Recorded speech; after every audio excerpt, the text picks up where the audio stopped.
Hello les amis et bienvenue une fois de plus sur votre chaîne d'information préférée Chéri News. La présidentielle Côte d'Ivoire 2025 suscite des tensions au sein du camp présidentiel. Des anciens conseillers d'Alassane Ouattara envisageraient un rapprochement avec Tidjane Thiam. Avant de commencer, il est toujours nécessaire de vous abonner si vous n'avez pas encore fait pour encourager la chaîne Chéri News. Alors la présidentielle Côte d'Ivoire 2025 cristallise les tensions au sein du camp présidentiel.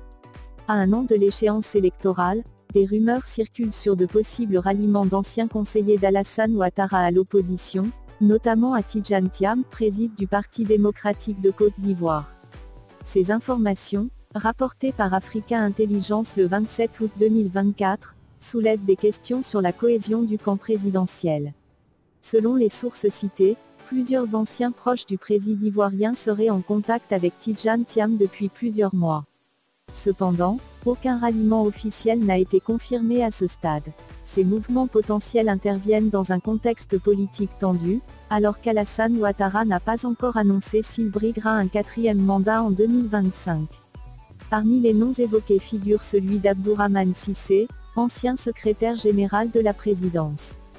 Limogé en novembre 2023, il aurait opéré un discret rapprochement avec Tidjane Thiam ces derniers mois. Les deux hommes partagent un parcours similaire, tous deux ayant été ministres avant 40 ans et diplômés de l'école polytechnique. Le départ d'Abdourahmane Cissé de son poste reste entouré de mystères. Son entourage affirme qu'il a démissionné de sa propre initiative, mais des sources proches du pouvoir évoquent des graves manquements dans la gestion de certains dossiers.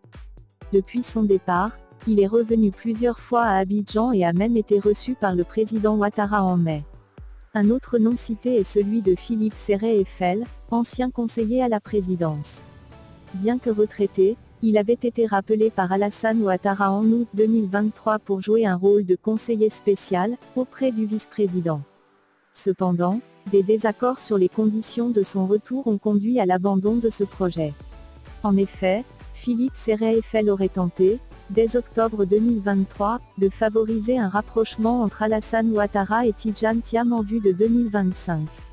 Il a été en contact à plusieurs reprises avec le président, qui lui avait succédé à la tête du Bureau national d'études techniques et de développement en 1994.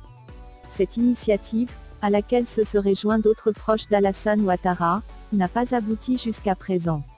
Le président ivoirien se montrerait opposé à un tel scénario, irrité par ces démarches entreprises sans son aval. Ces mouvements rappellent les défections qu'Alassane Ouattara a dû affronter avant l'élection présidentielle de 2020. Plusieurs alliés importants avaient alors pris leur distance, notamment le vice-président Daniel Kablan-Duncan et le ministre des Affaires étrangères Marcel Amon. Marcel Amontano s'était même déclaré candidat à la présidentielle, avant que sa candidature ne soit invalidée par le Conseil constitutionnel. Albert Oikes Mabry, patron de l'Union pour la démocratie et la paix en Côte d'Ivoire, avait également démissionné pour se présenter. Ces départs s'inscrivaient dans un contexte de tension lié au choix d'Alassane Ouattara de désigner Amadou Gon Coulibaly comme candidat de la majorité présidentielle, avant le décès de ce dernier en juillet 2020. Face à ces défis, Alassane Ouattara, qui aura 83 ans en janvier 2025, n'a pas encore annoncé sa décision concernant un éventuel quatrième mandat.